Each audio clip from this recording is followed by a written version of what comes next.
Someone asked me the question in the comments not long ago, whatever happened to that freedom of information request that I put in with the ICO about the whole Google Analytics video that I made a few months ago?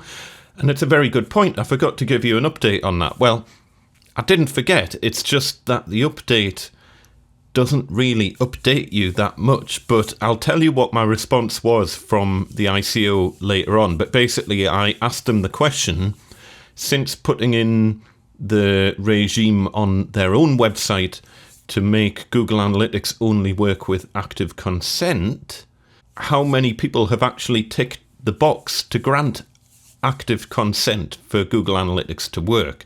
And I've got quite an interesting reply on that, and I'll tell you about it later. But I just want to explain where I'm coming from with all of this. First of all, if you've just come to this video, welcome to the channel. Please do hit subscribe. But I've been banging on for ages and ages. If you are setting up a business, or even if you've already got an established business, but maybe you don't have a website yet, and I'm always saying your website is the hub of your business. Modern businesses in 2020, you've got to have a website. Doesn't matter whether you're a window cleaner or a plumber or a photographer or whatever, you've got to have a business website. You can have Facebook and you can have Instagram, you can have Twitter and all those things as well, but your website should be the hub of your kind of marketing operations, because your website's the one thing that you've actually got control over. You don't really have control over how Facebook displays things and what the Instagram algorithm's going to decide to show to people and all that sort of thing.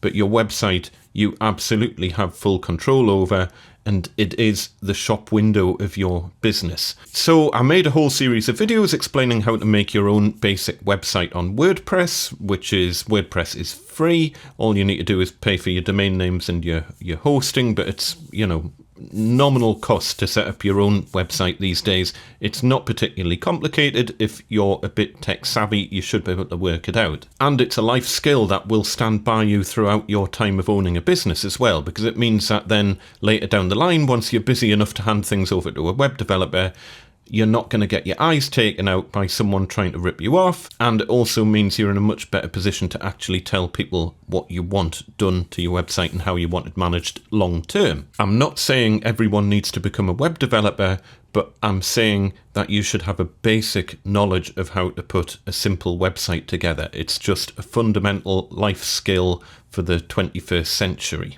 I also want to set the record straight as well that I'm generally in support of GDPR. I'm in support of the overall kind of ethos of GDPR.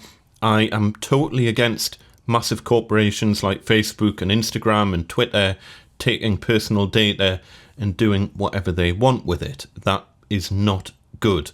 But on the flip side, I am not okay with putting in pointless rules and regulations that nobody understands, that actually makes it harder for small businesses to trade, and the big companies just ignore all the rules anyway. And that is not a good situation to be in. And this is kind of where we are with this whole Google Analytics thing. So for those of you who aren't aware as well, Google Analytics is an analytics platform. It's very powerful, but at its most basic level, it lets you monitor how many people have been visiting your website, and you can track it over time, and you can see how often the same people are coming back to your website, and it's absolutely essential to plan the growth of your business. There are other analytics tools out there. You don't have to use Google Analytics. You don't have to use any analytics tools at all. There's probably some basic analytics built into your web hosting, but Google Analytics, it's just a good analytics tool. There's no getting away from it. It doesn't matter whether you like Google or you don't like Google. Google Analytics does a good job of telling you how many people have visited your website.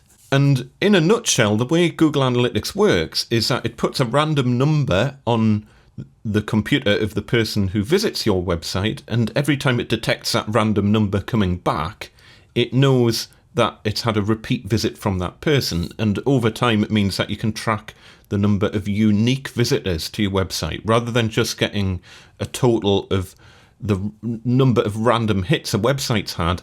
That doesn't really give you a good indication of whether people are coming back to your website. In order to know whether people are coming back to your website, you need to know, is it the same person visiting your website? And it does that by putting a random number in a cookie on the person's computer who visits the website. We'll come back to all that later on, but that's kind of all of it in a nutshell. So if we rewind just a little bit, in May 2016, the GDPR regulations kind of came into force. They were published in the official journal of the European Union. And then shortly after that, January 2017, the European Commission in Brussels put out a press release. And let me just show you the actual press release that they put out. Cookie warnings all over the place, as per usual. Completely pointless. I'll accept them. Don't know what they do. And here is the original press release that the EU put out. And I'll include links to all my sources in the description below if you want to read all of these in detail. But I will just summarise a couple of key points in this press release just for you to digest. They said the Commission is proposing new legislation to ensure stronger privacy in electronic communications while opening up new business opportunities. Champion. The proposed regulation on privacy and electronic communications will increase the protection of people's private life and open up new opportunities for business. Champion.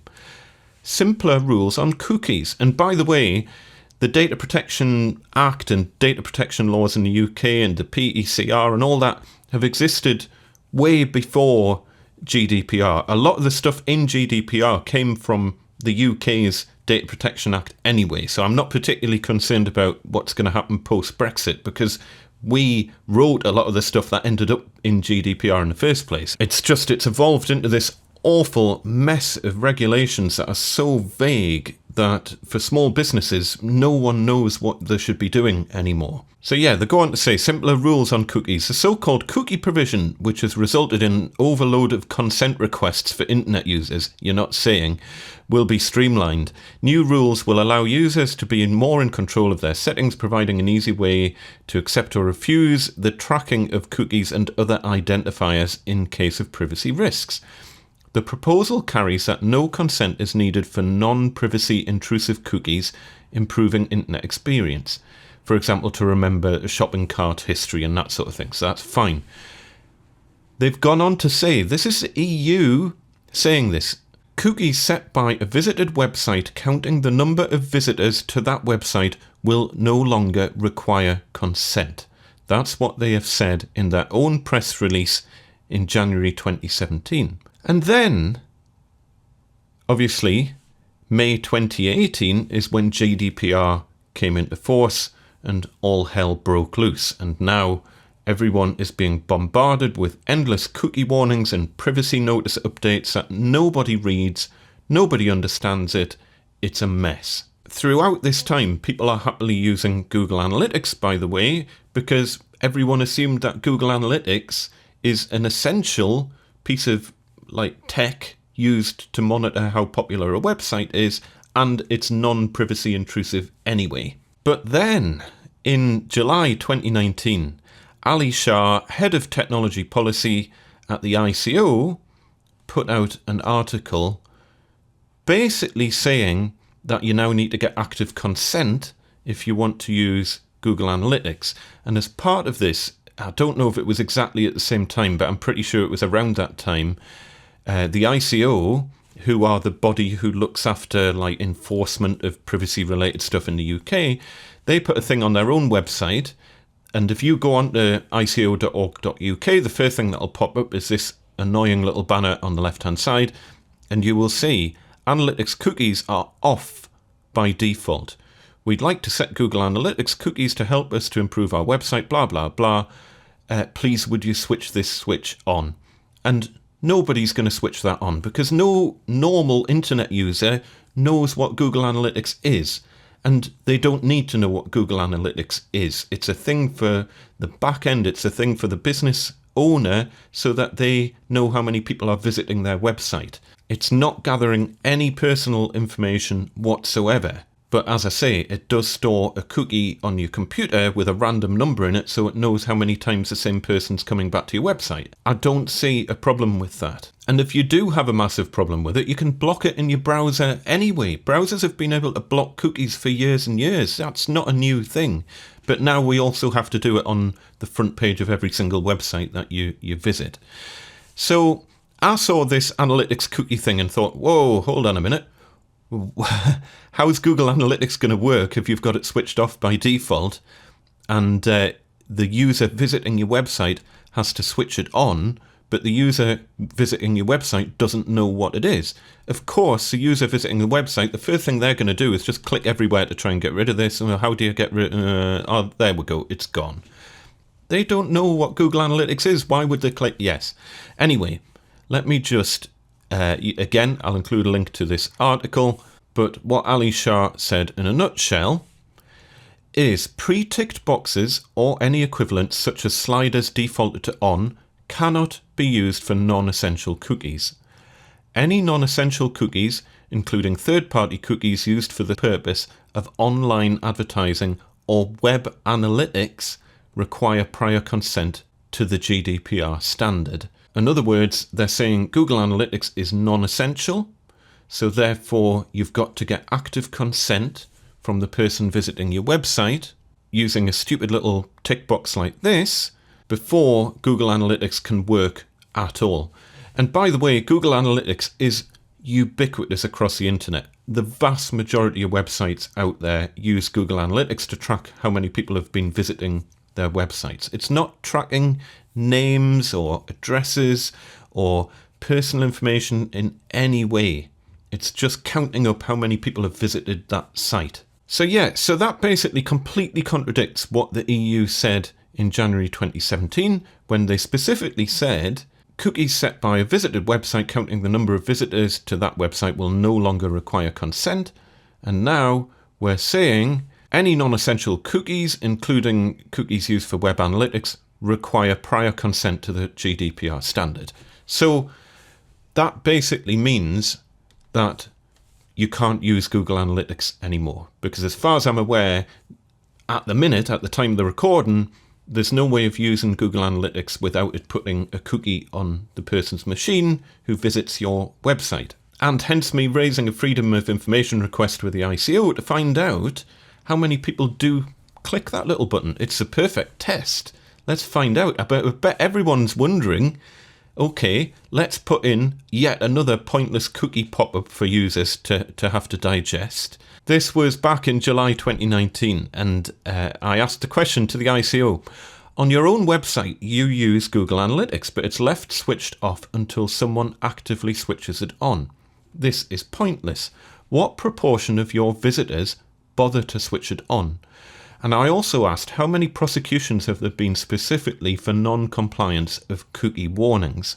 And to be fair on the ICO, they're kind of bound by the vague guidelines of GDPR and PECR as well, and laws that absolutely need to be completely rewritten because they're a mess at the minute.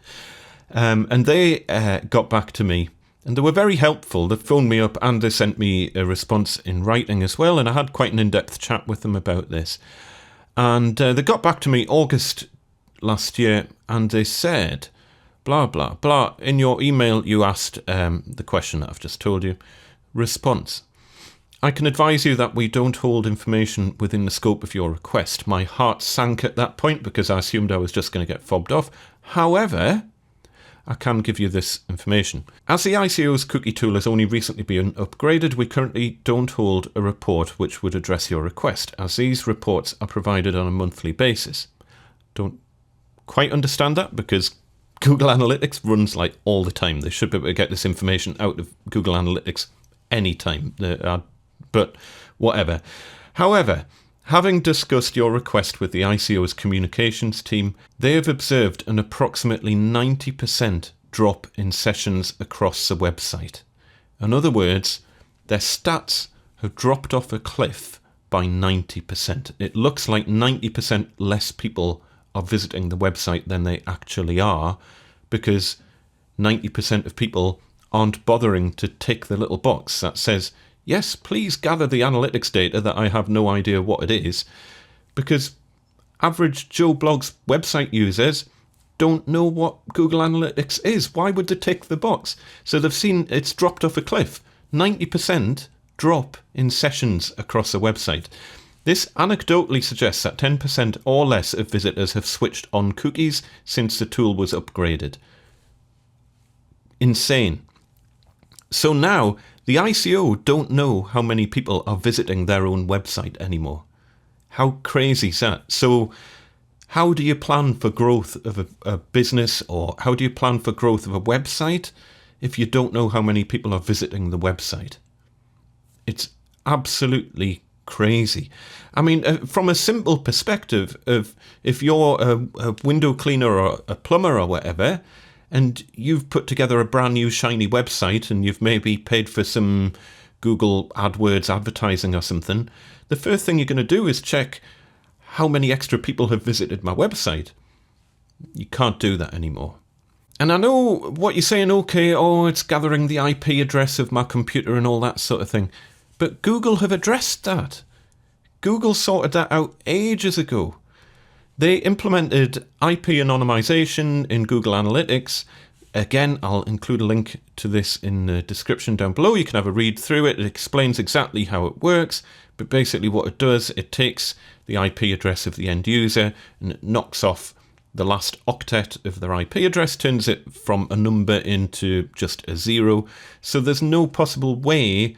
Well, it's just like, how far do you want to take it? I mean, there's no way that they could work out who you were from your IP address anyway, because it's probably dynamically assigned from your ISP and it'll probably change every time you reboot your router. But to be on the safe side, it now doesn't even log the last octet of your IP address. So there's no way they could know who you were. And Google implemented that years ago, and that's in place. I have IP address anonymization on my own website for Google Analytics. There's no way you could work out who the user was from the IP address that's stored by Google. But apparently that's not sufficient. Now the random number that's in a cookie is also illegal. So yeah, then they answered my question when I said, how many prosecutions have there been specifically for non-compliance of cookie warnings? And they said, I can advise you that the ICO hasn't issued any prosecutions in relation to cookies. And they went on to say this is because failure to comply with the rules set out in the PECR does not constitute a criminal offence. So are you doing anything? I don't understand. So do you have to, can you just ignore the guidelines set out by the ICO? I had no idea. Anyway, so I then got back to them and I said, sorry to raise this one again, but it's forming part of an article, blah, blah, blah, blah. You said that it doesn't constitute a criminal offence. What's the worst that can happen if a business doesn't comply with these rules regarding cookie usage? And the ICO got back to me with another, well, a much more vague general response, saying the actions the ICO can take to enforce them is available on our website. They have several ways of taking action to change the behaviour of anyone who breaches PECR. They include criminal prosecution. How can you have criminal prosecution if it's not a criminal offence? Maybe a lawyer can explain that to me. I don't understand that. Criminal prosecution, non-criminal enforcement and audit. The Information Commissioner can also serve a monetary penalty notice imposing a fine of up to £500,000. Yeah, well, thanks for that, ICO. That really puts my mind at rest as a small business owner that you haven't done anything because you probably haven't had the resources to do anything and no one really understands what the rules are anyway. But if you wanted, you could slap a fine on us of £500,000. So, yeah, that really promotes growth of small businesses in the UK. Well done there. We publish the civil monetary penalties we issue on our website, blah, blah, blah. Fines issued under PCR are listed in column G. However, please note that we have not fined any controllers for cookie non-compliance. So basically, it may or may not be a criminal offence, and you could get fined up to £500,000, but they seem to be doing nothing about it, and no one seems to have a clear understanding of what you have to do to be compliant anyway, because it's coming back to the whole essential versus non-essential cookies. And I would certainly say analytics for a website is probably the most essential function of a website. You know, you need to know how many people. If you're building a website, what's the point in having a website if no one visits it? You've got to know how many people are visiting your website. It's essential. I would certainly say that there are cookies that are being regarded as essential cookies at the minute that are way less essential than cookies used for analytics. That's perhaps a topic for another video. But the point is that it's horribly vague. No one understands what you have to do. And as a result, pretty much everyone is just ignoring the law. No more so than big newspapers and that sort of thing. And if you go on your average newspaper website, here's The Guardian, again, full of awful cookie warnings. Look at this. I mean, God, there's more than half the screen taken up with cookie warnings and subscription notifications and all sorts of other junk. If you want to see how many cookies a website is putting on your machine, by the way, a good way of doing it, for a well-managed website, there shouldn't be any more than maybe 10, 20 cookies max being put on your machine. Hopefully a lot less than 10. But let's have a look at how many cookies The Guardian is putting. I haven't clicked. Let's just, if you want to do this, do it in an incognito window. So I'm just going to, let me just bring up. So here's Google in an incognito window. I'll just copy that address. Because then it's not making use, it shouldn't be storing any cookies on your machine if you're in incognito mode. So let's just go to The Guardian in Google Chrome in incognito mode. I haven't clicked OK to storing any cookies on my machine. So I haven't clicked that box. Let's see if they've stored any cookies on my computer, even though I've not clicked anything to say that they can. In Google Chrome, you just click on the little padlock and it says, oh look, 121 cookies have been stored on my computer without consent. Let's have a look at what they are. They're all like advertising cookies. Double click, I think that's AdSense, and look at all these. 121 cookies. And as I scroll through this website, that number will probably go up as well. Let me just, I'm going to have to agree to this, otherwise half the page is gone. Let's just click on a random article. Oh, God. Let's have a look. We're up to 145 cookies now on my machine. So it's clear, it's obvious The Guardian are completely ignoring the regulations that have been put in place by the ICO. And you'll find that's the case on the vast majority of websites that you visit. I've been on the websites of some newspapers where 400 or 500 cookies are being put on your machine before you've even clicked a single cookie acknowledgement warning that comes up. But you wouldn't have a clue what the cookies are anyway. Clicking the thing to say yes or no to cookies is meaningless if you don't know what the cookies are. Most people don't even know what a cookie is, never mind what each. I've had 17 years of experience in IT, and I couldn't tell you what all these cookies are. What's this? Let's have a look. So this is adnxs.com, and we've got a cookie called ANJ, and the content of that cookie is this random string here. I don't know what that means. No average user is going to ever know what this is or what it does. So at the moment, we're in this crazy situation where the ICO are putting out guidance that basically says that you can't use Google Analytics anymore. They're saying that you've got to put up even more cookie warnings and consent notifications and all that rubbish that nobody understands. And in the meantime, Joe Blogs the window cleaner doesn't know how many people are visiting his website anymore. Interestingly enough, the BBC have just put out an article on the 15th of January. Let me just agree to more pointless cookie warnings that I don't know what they mean. Cookies crumbling as Google phases them out. So, and this is very interesting that Google are now going down the route. They're so sick of the Google don't know what to do about this whole cookie situation. So they are now phasing them out completely, and third-party cookies are going to get automatically blocked in browsers. That's going to cause all sorts of problems for websites, especially if websites that are reliant on AdSense advertising to keep them going, a certain amount of affiliate marketing and stuff's all going to get knocked out by that. And ultimately, it's going to mean the demise of a lot of legitimate websites and small businesses. A lot of websites will have to become subscription only because they're not going to be able to use advertising anymore. And most people don't care. This is the whole point. Most people don't care. I'm hoping there's people out there who know more about this subject than me, because I've researched it quite a bit over the last 6 months and I still can't get my head around it. Please post in the comments below. If you are putting information in the comments, do try and put links to the sources. The links will get blocked at first, but I will allow them through as long as they're not like spammy links and things like that.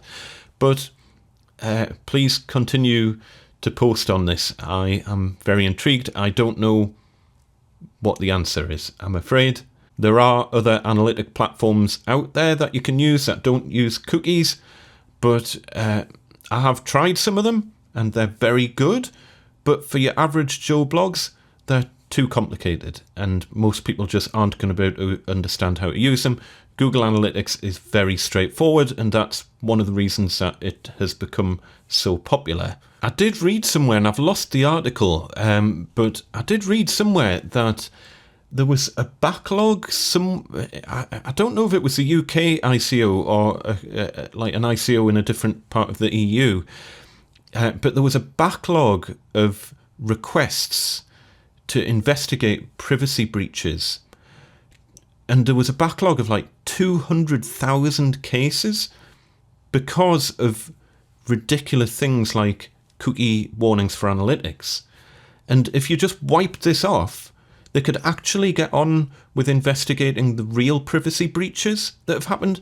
But because of stupid stuff like this, the ICOs around the EU, they're not all called ICO, but the organisations in each EU member state are completely drowning in requests for completely pointless privacy breaches of random numbers, and as a result they can't get on with the really important privacy breaches of big companies stealing very, very personal information from people and doing what they want with it.